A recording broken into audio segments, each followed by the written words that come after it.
Welcome, everybody, to the Beer Guys Radio Show. Thank you so much for joining us, hanging out for some craft beer and conversations. I am Tim Dennis. Brian Hewitt, how's it going?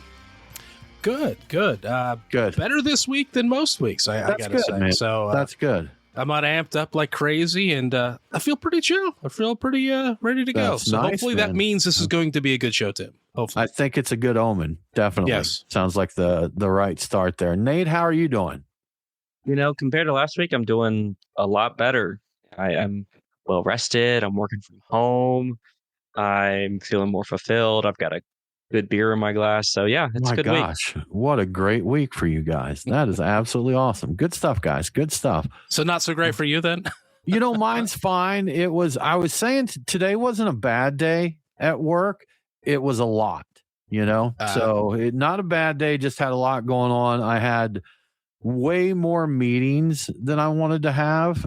They were productive, but back to back to back and exhausting. And I had other things that I needed and wanted to do other than meetings. Welcome to my world most of the time. Most of the time. Yeah. Yeah. So I'm trudging on through those. So we're going to make it through this. So guys, beers. We do talk about beers. We got our beers of the week. Brian, what is on deck for you? Yes, I pre-gamed with Burial Surf Wax, which I forget what the list was, but they came out on top above Pliny the Elder and a bunch of other ones, which I thought was crazy. I thought, I need to go pick some of this up. It's a really good IPA. It's an American IPA with Mosaic, Citra, Simcoe, and a touch of wheat, or according to the write-up and Untapped. And it's sunshine in a glass. It's very, it kind of makes you want to smile when you drink it. It's really bright and nice. Happy. Yeah, so it's really well made. If you haven't had a Burial Surf Wax and you can get them where you're at, I recommend trying one. So now I'm getting into Parish Brewing's Galactic Ghost, which is a New England double IPA with that's dry hopped with Galaxy, Citra, and Strata hops. And this one's dank. I'm getting out of this. I'm getting a very strong, also like I want to say maybe eucalyptus-y thing. It's very unusual. So okay. It's not what's been advertised. They talk about, mango and other things being in there, well, maybe that's hiding behind all of this wall of dank, and something eucalyptus-y, I think is the word that's coming to mind. So anyway, is eucalyptus note in a beer a good thing? Does it seem out of place? Okay. It seems I've tasted it before in hoppy beers, and it's not my favorite thing. So I'm thinking this it's pretty new. I think it just hit shelves recently. I just bought it, I think earlier this week or late last week. And it was very green and aggressive. The first one I drank of these, like scratching at your throat while it's going down. I was like, dang, this is green. This is bitey. Yeah. Which I enjoy. Raw, fresh IPA greenness there. I might be drinking it during this little weird sick period it has between being super green and then hitting the right point. So this one, I got one or two of them left. I'm going to hold on to them for a week or so and see how they go. So the verdict's out on that. So I'm going to drink it because it's here, but it's not my favorite Parish right now, which is weird to say about one of the ghosts. Anyway, and then after the show with the Patreon folks, I'm going to get into Martin House's Hearts on Fire, which is a Russian Imperial Stout with no weirdness, just Russian Imperial Stout, and reportedly really well made. And that's all thanks to Tyler, who hooked us up with some beers from Martin House, and I'm looking forward to getting into that. And the name Hearts on Fire, the can has a boxer on it, and I'm like, what is going on here? That is a reference to the music that plays during the training montage in Rocky IV, I found out. So all right. A little bit of fun trivia there. So that's good stuff. Yeah. That's good stuff. Nate, is this a solid or white stripe this week? If I understand what you're referring to, I think solid means that it's a wet week for me. Yeah, so that's what yes. Nate. Yeah, I made enough sense there to be understood. That's good. Solid BM over here. So this is a solid week. And while it is a solid week, I've been dealing with a little bit of a headache all day, so I wasn't feeling up to a full beer, but I went ahead and I'm doing the 60-40, the Guinness 60-40 that Brian had mentioned at a previous show, where I believe it's 60% alcoholic Guinness, 40% non-alcoholic, or do I have those reversed, Brian? I think you got them backwards. It's actually 60% NA, and then I think it's topped up with alcoholic Guinness. Well, I might have it backwards though. I think I've got it right though. So I've got 60% A and 40% NA in my glass right now. So it's not the true style of the 60-40, but honestly, non-alcoholic Guinness tastes so close to alcoholic Guinness that I don't really notice the difference. Oh, okay. Okay. See, I do. I definitely see the difference in the body, and there's a little thing in taste. And because that's what I was going to ask you is, did the mix there help to take off that edge to where it's more like real Guinness? But you said the NA stuff, you don't really get difference there, huh?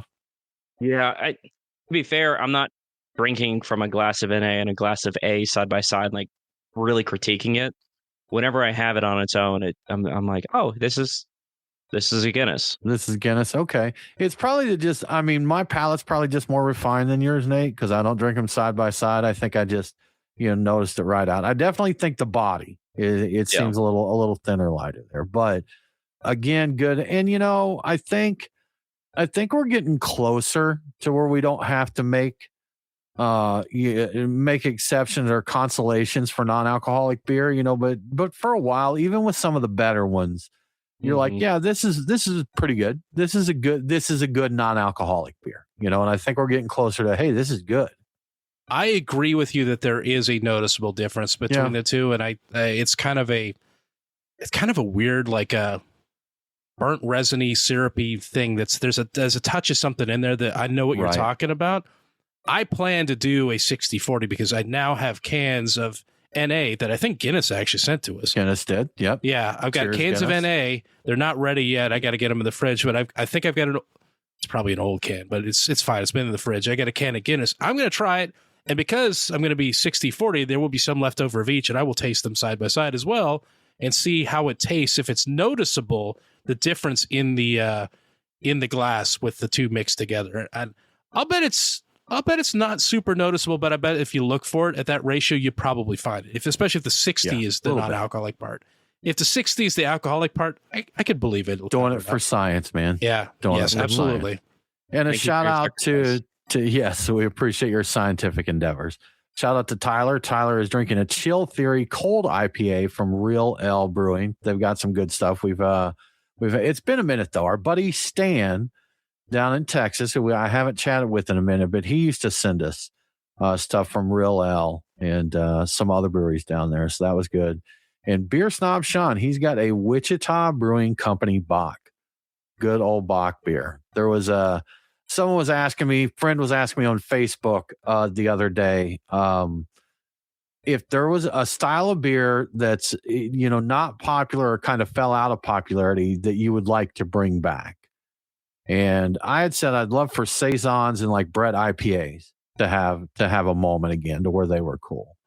And he mentioned Bock beers. He's like, they haven't exactly gone away, but they're just they're niche, I guess, a niche within a niche there, the Bock beers and that. But unless you're in Texas, then you get that shiner all the time. But how about you, Brian? If a style that's either underappreciated or was in favor and fell out to come back, what would it be? I am really glad you asked that because I read an article where somebody made the point that the red rye IPA used to be a big deal and it no longer is. And the person writing it happened to go to a brewery that was serving a red rye IPA and was floored by how good it was. And something to the effect of like, what is this? And the brewer said, it's like, this is the taste of 2014. Because that used to be a big beer. Like, is it Founders had Red's Rye, and I know Terrapin here locally had a rye. I think it was just a rye pale ale. I don't think it was like a red rye IPA, but the Red's Rye IPA from, I think it was either Red's Rye Pale Ale or Red's Rye IPA. I think it was IPA from Founders was excellent, and I used to love it, and it just disappeared. It made like I think it snuck back in a couple times as a limited release, but it's been gone for a long time. I think I heard that maybe if you went to one of their tap rooms, you could still have it, but that used to be everywhere, and that used to be a very popular style. I haven't seen one that I can remember in a long time. Anything now? Even close to that. Terrapin had Mosaic, which was the red rye IPA. I know they just had their rye Was it a pale ale? I think it was a pale ale. I think it was just rye pale ale. But that was remember Mosaic?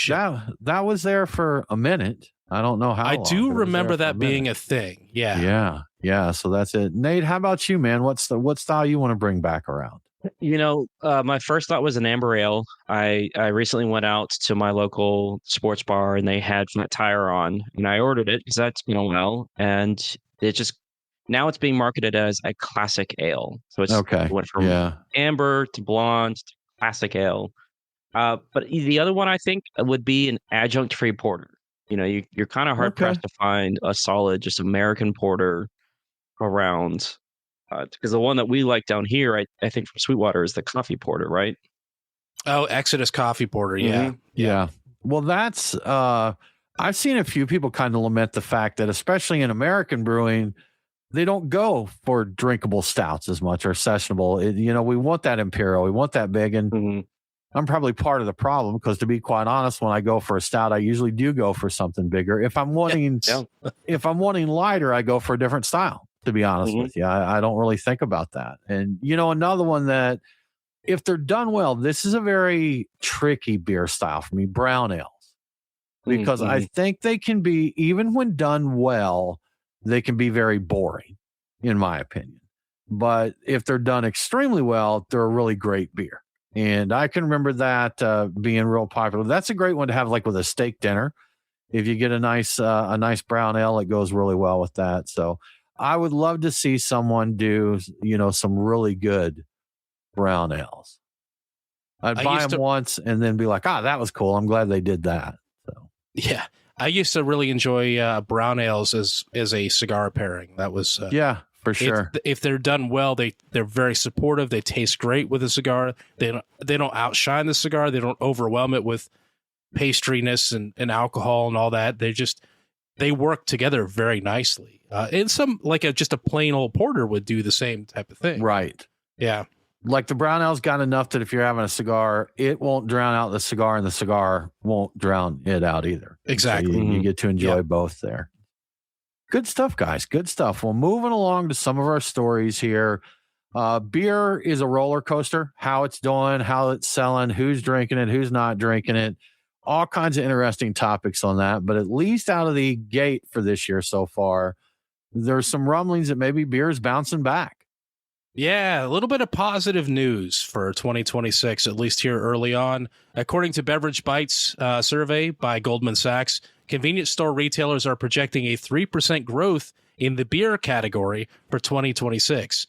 Not only that, but Goldman Sachs is bullish on beer, saying 2026 could be the year of beer stocks. They are specifically giving Constellation Brands and Molson Coors buy ratings. Just a reminder here, we're not stock market analysts and we're not telling you to buy beer stock.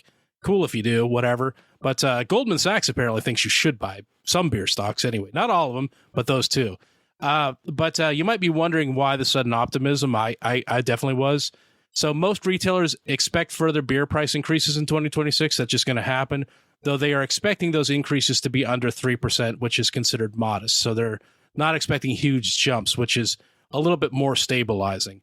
A big part of what's driving up the optimism, though, are three major upcoming events: the FIFA World Cup, the Olympic Winter Games, and the U.S.'s 250th anniversary.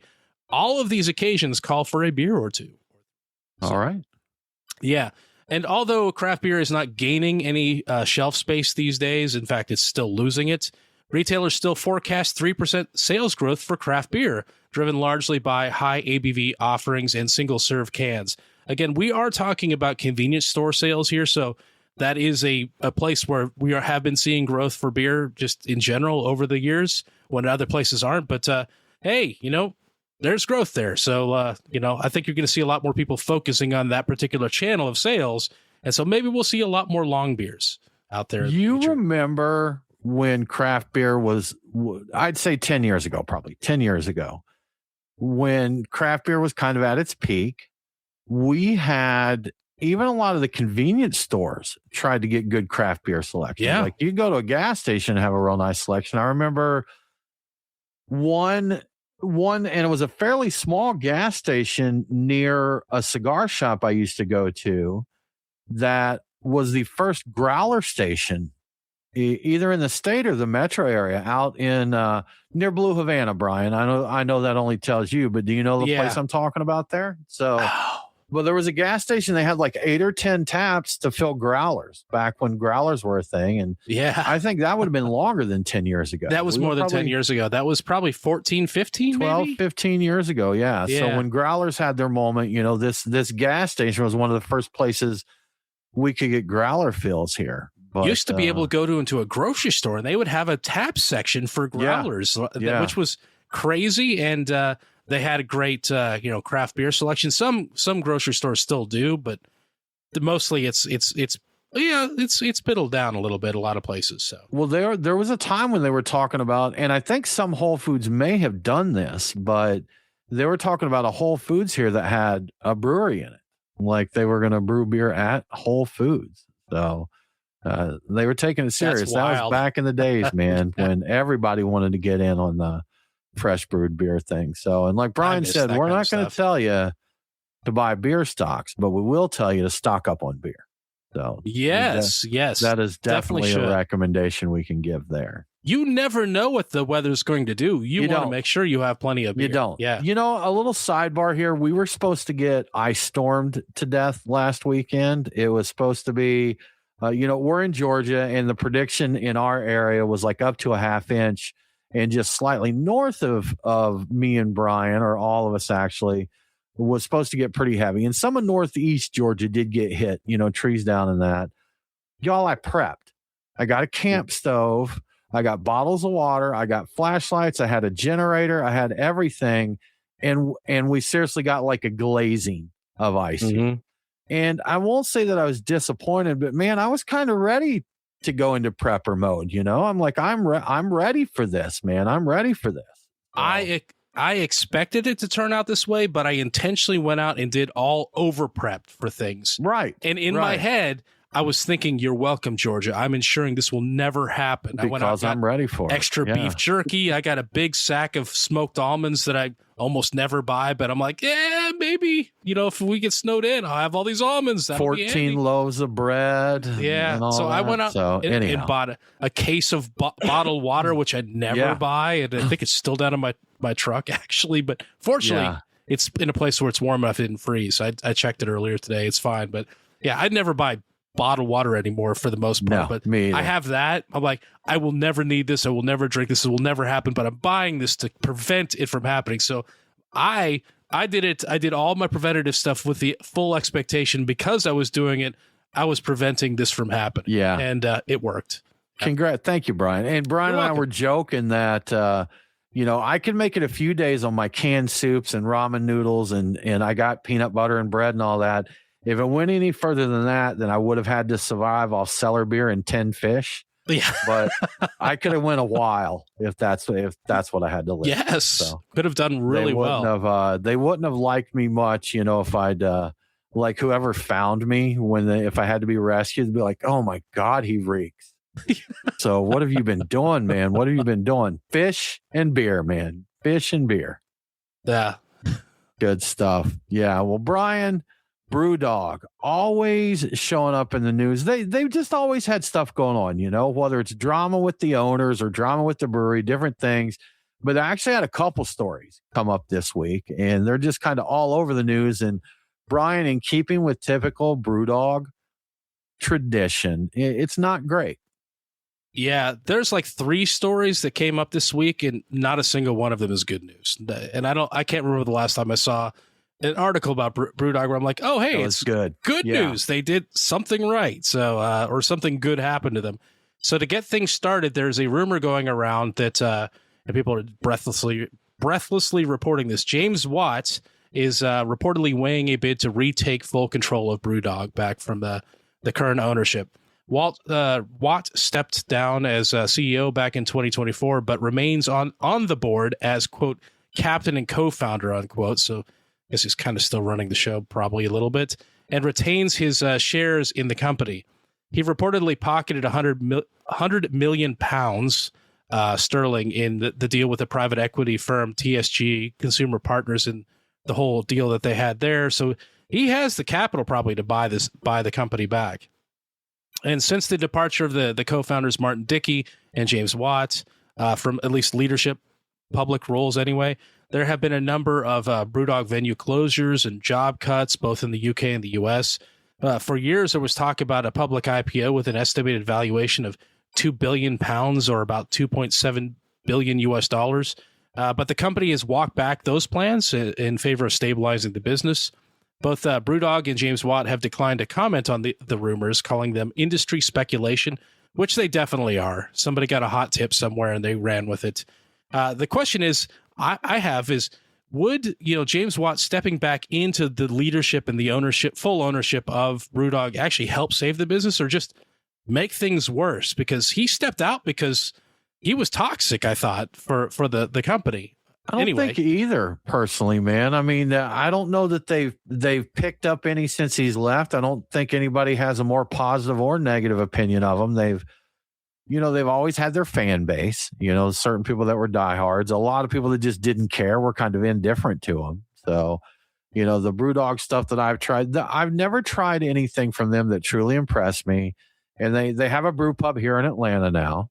And we went down there one time. We had to check it out, of course, and see what was up. Yeah, it was fine. It's fine. Yeah. So that was about it. But they've got people that really love them. I know they did, talking about the IPO. They've got their equity for Punk's thing that they did a few years ago. They got people buying in. But my personal opinion is I don't think it would have a lot of effect either way, having Watt come back in. I think, anything downturning right now it's the industry, just the market. So. True. And all the people that stopped drinking their beer because they had an issue with him or the company, they stopped, and they're probably not coming back either way. And he didn't leave the company for real. I think he stepped down as CEO, and he's apparently been running things behind the scenes anyway. So yeah, I think this changes nothing really. Maybe we'll hear more news about him specifically in the future, because with him running it, I'm sure he did seem to like being in the news for all the wrong reasons. So my guess is we'll see more of him. That's what's going to happen. Good. Yeah. Lovely. Yeah, it'll be fantastic. It's going to be great for news anyway. Right. The next thing, different story, but also bad news for BrewDog, is they're closing their distillery in Scotland and axing almost all of their spirits brands, including their Lone Wolf Gin and their vodka and rum lines. But they will continue to produce Wonderland, the line of ready-to-drink canned cocktails, citing that there's a significant growth potential in that category. Obviously, that means they will be sourcing the booze for those RTD cocktails from a third party. I don't know if anybody cares about that anymore, especially with RTD cocktails, but that's a thing.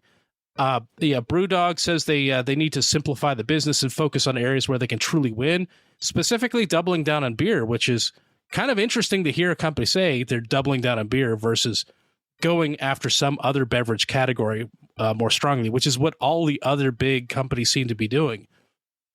So the closure follows a trend of contractions for BrewDog, which includes 5 years of being in the red. So they've been losing money for 5 years, basically. Numerous bar and taproom closures in the US and the UK, and Punk IPA being dropped from 2,000 venues last summer in the UK, which I think had something to do with the fallout from Watt and the things he did. I don't recall if that's exactly what it was for, but it got dropped pretty hard. The company has promised to contact Equity for Punk's members who hold whiskey-related perks and cask investments to fulfill obligations during what they are calling a responsible wind down of this spirits business. BrewDog has declined to comment on the number of staff that will be affected by the distillery closure, which makes me think it's basically all of them. So yeah. I didn't even know they distilled, or I never paid attention to it. So that's and I don't think I knew that they did RTDs either. Like, I've seen it from others, but I don't remember seeing any BrewDog branded RTDs. Is that news to anyone else, or did you guys? I think it is. I think it is to me as well. Don't recall. Did it come to the U.S.? Did they bring it to the U.S.? I don't know. Anybody in the chat ever see BrewDog spirits or RTDs before? Because I don't recall seeing it. But I'm guessing if it's news to all three of us that they distilled and offered RTDs, it probably didn't come to the U.S. That's what I'm thinking. Maybe they were just a European delicacy. Or it's possible it was like just out of their tap rooms, because they still do have U.S. tap rooms. And that's a good point. Speaking of that, the last bit of news is that they actually permanently closed 2 more tap rooms in Columbus, Ohio in the past week or so. These closures follow the shutdown of a Cincinnati tap room in June of 2025, and that's marking a significant withdrawal from major Ohio urban centers for BrewDog. And their U.S. headquarters and their massive Dog Tap brewery are still open, along with locations in New Albany and Cleveland. But the ones that are still open, they still have a center in the U.S. I'm guessing if you're going to find any of their distilled beverages, you'd probably find them there.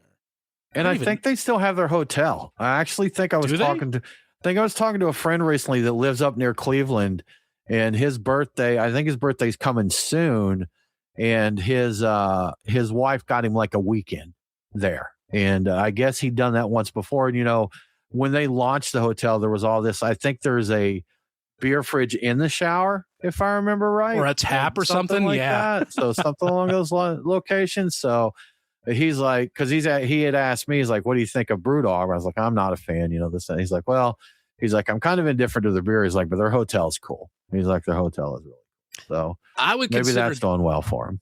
I would consider staying there just for the sake of they've got the beer fridge or a tap or whatever. I think they have a tap in the room and they have a beer fridge in the shower. Yeah. I'd go there just because I want to go to a place that has something like that, because that's not going to be around forever. I imagine that hotel's not going to last long term. And where else are you ever going to find something like that? That's just kind of a 1 in a million type of proposition there. So yeah. I'm Googling it right now and looking around. Shower beer fridge. Yeah. So they got a shower beer fridge there, an epic mini bar. And that, it does look cool. It does look cool. They said they've got a guitar and record collection. And I'm looking at like one of the rooms looks like it's got a door that opens and looks out like over a bunch of fooders out there. Oh, nice. So yeah, man, it looks like it could be a pretty cool place to stay. So it'd be fun. And again, I don't anticipate that lasting forever. I think that if you're in that area, check it out and let us know how it is. Sure. I would definitely go. I'd blow a little time there, just for the experience, Right. But, yeah. If I was going somewhere that there was a BrewDog hotel, I would try and stay there. I would try and check it out.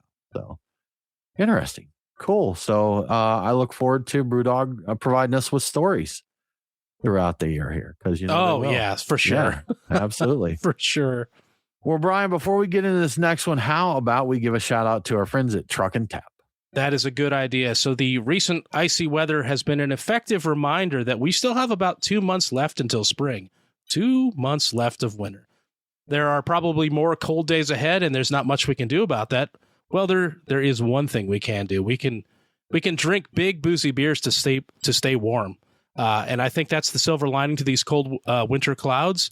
But where are you going to find some big boozy beers to drink right now? It's hard to find big boozy beers. I'll tell you where you can find them at Truck and Tap. Let's see what's on at Truck and Tap in my big boozy beer picks for this week.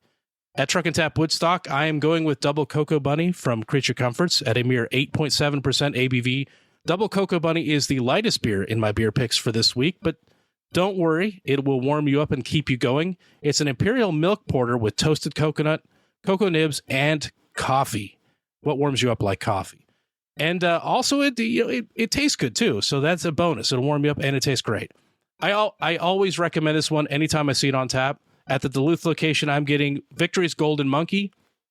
This Belgian triple also makes reoccurring appearances in my Long Beer Friday picks because you can get this at convenience stores in that large format. You may not taste the booze in Golden Monkey because it's really sneaky, but trust me, you're going to feel it. And what you will taste is clove, banana, and other pleasant yeast-driven flavor notes. It's quite nice, and it's great as a Long Beer Friday pick. At Truck and Tap Alpharetta, my pick is Boulevard's Bourbon Barrel Quad. As the name indicates, it's a Belgian strong dark ale that has spent some quality time in a bourbon barrel.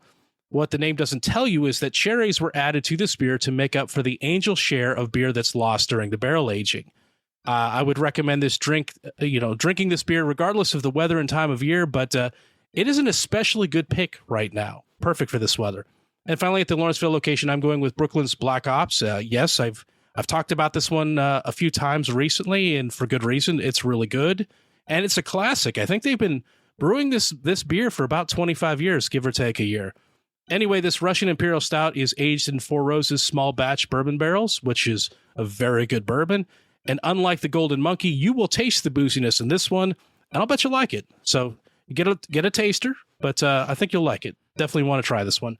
And there you have my big boozy beer picks for the week. As always, if you'd like to see the full tap list before stopping by, take a look at truckandtap.com. The taps do change quickly, and you never know what great new beer might go on. And if you like to see what the food trucks are serving and what events are happening, your trivia, your karaoke, your various other things for holidays that come up here and there, you can also find that at truckandtap.com. Everything you need to know can be found at truckandtap.com, so check that out. And thank you to Truck and Tap for your support. Thank you, Truck and Tap. We appreciate you. Well, Brian, news of alcohol and health, constant, changing, different, conflicting. But we've got another story here that says a genetic study finds no overall cancer link to your alcohol intake. This is a really interesting one. They're doing something here I don't think I've ever heard of, and I'm guessing most people haven't, but we'll get into it. So a new paper was published in the medical journal BMC Medicine that analyzes alcohol consumption and cancer risk across 1.5 million participants. The researchers used something called Mendelian randomization in the study, which is a method of using genetic proxies instead of self-reported data. So self-reported data is notoriously unreliable because you're counting on people to tell you what they did instead of actually measuring it. Anyway, reportedly, this randomization process uses genetics as a way to reduce the impact of other factors that aren't observed, like diet, exercise, smoking habits, and the like. I'm not sure I fully understand this, but I think I kind of get what they're doing here. And the study found no association between genetically predicted alcohol consumption and overall cancer risk. No significant association was found for breast cancer, despite it being a common focus for public health warnings. Moderate evidence linked alcohol to higher risks of head and neck and colorectal and esophageal cancers, so there might be a little something there, but it's moderate evidence. And the data suggested that a possible lower risk for kidney cancer, endometrial cancer, and non-Hodgkin's lymphoma. That all sounds great, but based on my understanding of the study, it does not account for differences between moderate daily consumption and binge drinking. So if you may still be at increased risk for all these things if you are just a heavy drinker. So it does not make that distinction. A big takeaway of the study, the big thing is that it suggests that blanket statements claiming that any amount of alcohol causes cancer seems to overreach the current scientific evidence. So I think this is an argument for sanity, not an argument saying that beer is, alcohol is good for you, but It's an argument saying that, yeah, what's being said right now by neo-prohibitionists probably isn't accurate either. So I'm going to ask you this, Brian, and knowing you're not a scientist, you may not have the answer to this question, but the title of the article talking about this says genetic study finds no overall cancer link for alcohol intake. Yes. But yet they did say there's moderate evidence linked to alcohol to higher risk of head, neck, colorectal, and esophageal cancer. So it does seem like, are they using like overall that I think the title's misleading. Is that, so it's not clear to me what they're saying. I think with moderate evidence, what they're saying is it's non-conclusive, but it's more likely there's a chance that there could be something, but there was not shown to be anything. But there's like no association for the other ones. And no association for the one and actual indications of possible lower for the other. So I think the moderate evidence means that is the closest to there being an association without it actually having an association. So I don't think there's an association there, but it's close. I think that's what they're saying. Okay. Yeah. All right. That's my understanding. Man, I am definitely not a scientician. Right. Right. Exactly. Or a geneticist or any of those other things. None of those things. I'm a doctor of intoxicology, dang it. That's right. That's right. Card carrying, right? That's right. Yes, indeed. I made that card. Yes. I know. Yeah. Well, Brian, Great American Beer Festival. It's been around a long time. The biggest beer fest in the U.S., I think, in the world, at least at one time, I think. But some big changes for the festival this year. They've announced that, again, big changes for 2026. Yeah. So they keep changing every year because, I mean, I think they're dealing with trying to keep people coming in and interested in attending. But Yeah, so the biggest change that's coming up is after 25 years at the Colorado Convention Center, the GABF is moving outdoors to Levitt Pavilion at Ruby Hill Park in Denver. The festival is also shifting from a 3-day 4-session format to a 2-day 2-session weekend event. The sessions will run from 12 to 4 p.m. on Saturday, October 10th, and Sunday, October 11th. It's being pitched as like the Brewers Association aiming for something that's a uniquely Colorado experience, moving away from the cavernous convention center hall to a more open, like a grassy, fresh air, lawn style community gathering, possibly with the aroma of weed in the air. I don't know. I would guess it is Colorado. Yeah. The event will be rain or shine, with tickets going on sale in June, and rain or shine's an interesting thing to bring up because the weather is an interesting factor here. Apparently, October in Denver can be 70 degrees and sunny, or it can be 30 degrees and blizzardy. And you really don't know in advance, at least not this far out. I spent a little time reading reactions to the news on Beer Advocate, and according to people who know the area, there isn't anything near this new outdoor venue, no hotels or other points of interest, so you aren't going to walk back to your hotel after this. You're probably going to catch an Uber, I would guess, really, but maybe that's no big deal, but that's something that was pointed out very quickly by a lot of people. There are also concerns of how they will make this work logistically. Levitt Pavilion is basically a large grassy hill, which works well for concerts, but it could be challenging for a beer festival. You're setting up on a slope. And I saw a picture of it, and it looked a little gentle in the picture I saw, but it's still a slope, On the bright side, a lot of people said snow really isn't that big of a risk for Denver in October. That's not a snowy part of Colorado apparently, but still possible. So yeah, I don't know. This is kind of a big deal. What do you guys think? Would you go to GBF knowing it's going to be outside, or I don't know? I mean, sure. Yeah. I mean, I would, but that said, when it was at the convention center, it's downtown Denver. You yes. Walk across the street to Falling Rock Tap House. You walk down the road to probably not walking distance, maybe so. I don't remember, but True Brewing. Unfortunately, I think I mentioned a couple places that have closed, recently. Falling Rock again. Yes. But there was a lot to do there. And your hotel, plenty of hotels and that. So it wasn't just GABF. You were down there. I mean, it's Denver Beer Week. So, every restaurant, every place there that had anything to do with craft beer was involved in it. So it was a whole experience thing there. Now I don't doubt that it'll be, but then you're going from, and I hope this statement makes sense. You're going from GABF to a beer fest. Basically, that's the change there. Is you're going from what was the Great American Beer Festival to just another beer festival. Now, I'm sure it'll be nice, but it just doesn't sound like they can capture the same experience there. And from people who have been more than I have and know more about the area than I do, it seems like that's kind of the popular opinion too. Yeah, I mean, the overwhelming comments on this move were pretty negative, but I was looking at Beer Advocate, and they would be judging it probably based upon going in there. And I was just thinking, like, I guess they could have tents, and they could probably make that work. Yeah. I was thinking about the slope part, the weather. You have tents, you can avoid some of the issue. And if they run a shuttle to a couple major hubs, maybe the convention center, that area, so people that ordinarily stay there could still stay there. They catch a bus back and forth. That's a little bit of an annoyance, but if they were running that, and maybe I don't think they'll hear this, but somebody will bring it up. Like, maybe if you run a shuttle back and forth, you can do away with some of the negativity of this being way removed, apparently, from anything of interest. So, yeah, it's way out there, apparently. Yeah. Now, here's another thing I'm thinking, not just the attendees, but with this huge change, there were a lot of brewers that went there for the exact same reason some of the attendees did. There was a lot going on. There were events everywhere. There was things happening. You were in the middle of the action. So, it could be kind of a catch-22 to where it's not as appealing as attendees because you don't get as many breweries there either.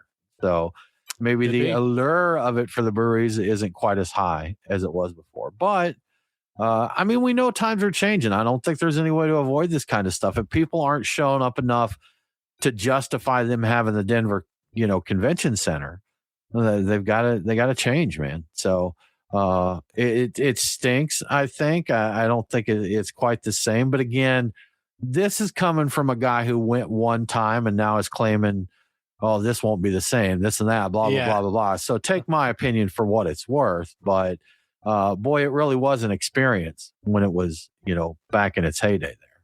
So. Yeah, I'm a little jealous. I didn't go, and now it's outdoors. Yeah. I'm like, well, now I really missed out because now that it's outdoors, will it ever go back indoors? So, yeah, I think that with the beer festivals are fine. I like the outdoor stuff. I'm like, okay, if I'll do them locally occasionally. My golden time for doing that is past. I think I'm like they're of interest, but they don't have the same attraction they once did. Sure. And this moving to an outdoor type of thing does turn it into a beer festival for me. That makes it less appealing for me, in general. Now, I don't doubt. Let me say this: if you go to Denver during GABF, you're going to have a good time, unless you don't want to. That's you'll have a a good time there. But are people going to end up just not going because it's too far away and just going to other venues and hanging out at those? Sure, sure. And that's I'm sure there will still be lots of events there and that, but breweries debuted new beers. They did the year that I went, Sam Adams held a brunch. He hosted a brunch for media. We got invited out and they had this brunch buffet that was just absolutely insane. I think they had like buffalo sausage on there and just all kinds of stuff. They debuted 3 new beers. They gave a nice talk and told us about all this stuff there. And, it was a big, big deal. Smaller events, smaller venues, smaller coverage in that, those types of blowout things, if you're not going to have the people there to justify it, again, it all feeds into each other. How many people are attending? What breweries are coming? The more great breweries that show up, the more attendees will want to come. The fewer attendees are coming, the less it becomes appealing to the big breweries to go out there. So, I think it changes for everybody, man. So yeah, I think this may also be because they're talking about uniquely Colorado, the feel, the experience. They're talking that about apparently weed, is this. They? Yeah, that is the whole experiential thing is apparently a big draw to Gen Z and folks in that era. Like they want to have a good experience, and they would find this a lot more desirable than being in a convention center. And maybe this goes wild. Maybe people show up in hordes, and like that would be great. Like if that happens, maybe this changes everything entirely. If it becomes this huge event, because Hunapoo's Day was outdoors a couple of times too, or like every time that I ever went, the couple of times I went. So I guess and I know that's been a few years, but still, like everything was expectations are different, I guess, with that. So I don't know. Maybe this does become a thing. Maybe they hook into something and they get Gen Z's attention, and Gen Z comes back and gets into craft beer. Who knows? Maybe everything will work out well. We are on the old dude side of social activities, Brian. So if they're as the younger dude in the group, let me throw in my 2 cents. Okay. Because one, I've never been to GABF, so as far as like the indoor versus outdoor thing, all of the beer festivals I've ever been to have been outdoors. So that doesn't have as much of a draw on me. But one thing to consider is because you don't have to rent out the convention center space, ticket prices might be cheaper. You might be able to actually reduce your ticket price. And so the barrier to entry financially might go down. I did see that tickets were starting at $60 and they're going to go up. Yeah. I don't know how much ticket prices were for GABF. I don't remember how much they were in for either. Center. Yeah. I didn't look to compare them. My guess is they probably wouldn't have changed too much because I think that this is an attempt to reduce the cost and kind of bring in some more revenue for the Brewers Association, which this helps them raise funds. So I'm guessing it's the price is probably not too dissimilar to where it was, So my Googling here actually answered the question. Nate, you're right. So this is for last year. 1 day tickets for Thursday were $85 and it was $95 for Friday and Saturday. And you could get a 3 day pass for $220. and they had a designated driver ticket for $35. So you're looking $25 to $35 less than last year. So yeah, good point, Nate. You know, a lower cost of entry there.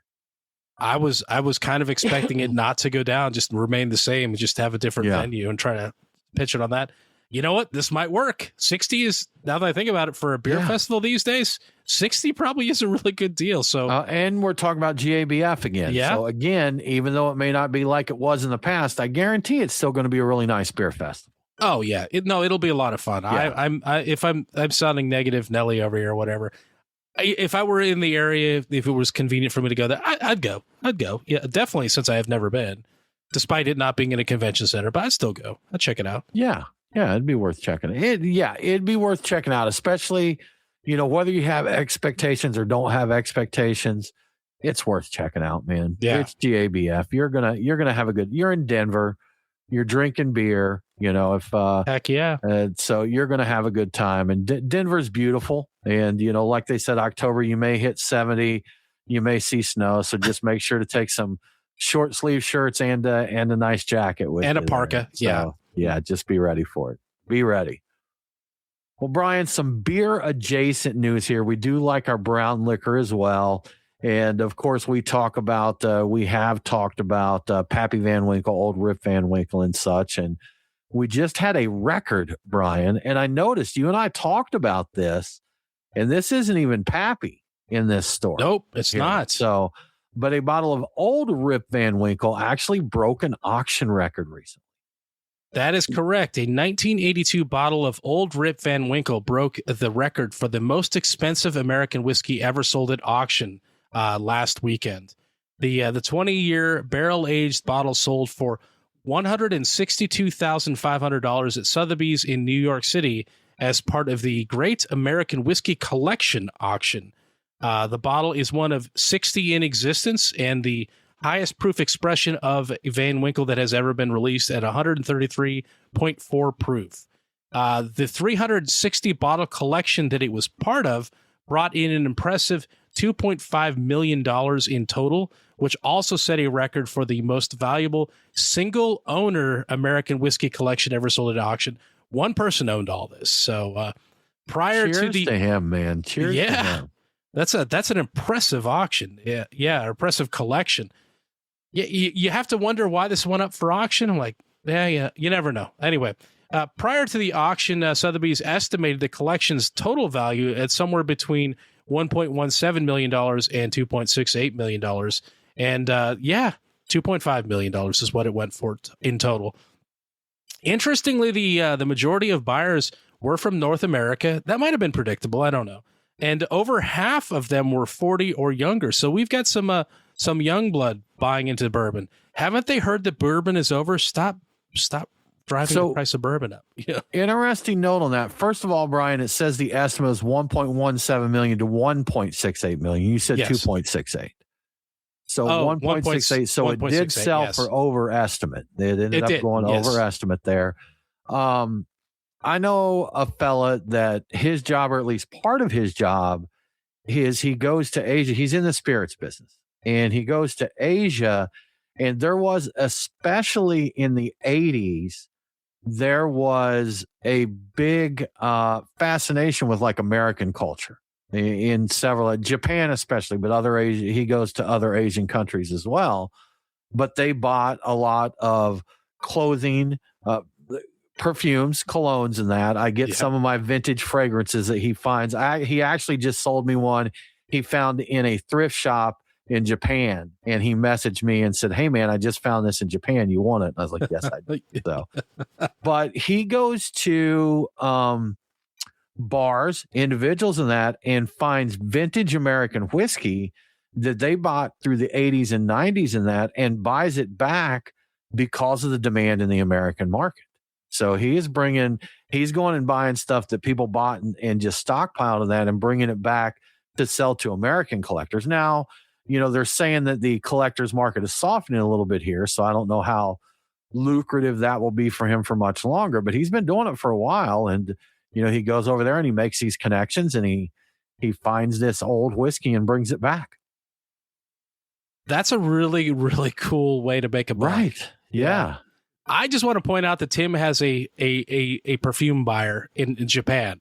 I do. Yes, throughout Asia. And I'm looking for one in Dubai. So there's something I need in Dubai right now. So that would be incredible because they've got some crazy stuff over there. Let me know. Beer Snob Sean wants to know if you're getting housed in the Z14. I don't have that one, Sean, but that's a good one, man. That's a good classic vintage cologne. So the old Z14 there. Yeah, I think I might actually have I think you do. Yeah, I think you do have that. I might have that one. Good stuff, man. Good stuff. Well, guys, I think that wraps it up for all our stories this week. And how did that beer go, Brian? Did you get into the stout yet that Tyler sent? No. I'm going to get into that. That's going to be. I'm still finishing up the IPA, the Parish. There we go. Can't get that out, but that's going to be my Patreon beer. Like with the folks, cool. I'm going to open that up. We'll hang out soon. Good stuff. Yeah. Good stuff. Thanks for joining us. We really appreciate it. We'd love for you to follow us along. If you're on the socials, Brian's very active on Twitter. We're on Twitter and Facebook, so you can hit us up there. We're at Beer Guys Radio on all of those places, so we're easy enough to find. If you enjoy what we're doing, please do tell a friend to check out the show. Subscribe, listen, share it on your timeline, talk about the stories. We'd appreciate it. And of course, if you really love what we're doing, head to patreon.com/beerguys. You can support us for as little as $5 a month there. It's so little. The cost of a beer these days, even less. And we'll get you some cool swag sent out. We'll get you in our Patreon, our Discord to hang out. You'll get invited to the after parties after we record the show each week. But once again, we do appreciate you joining us. We hope that you have a really, really good week. And don't forget to drink local. Cheers.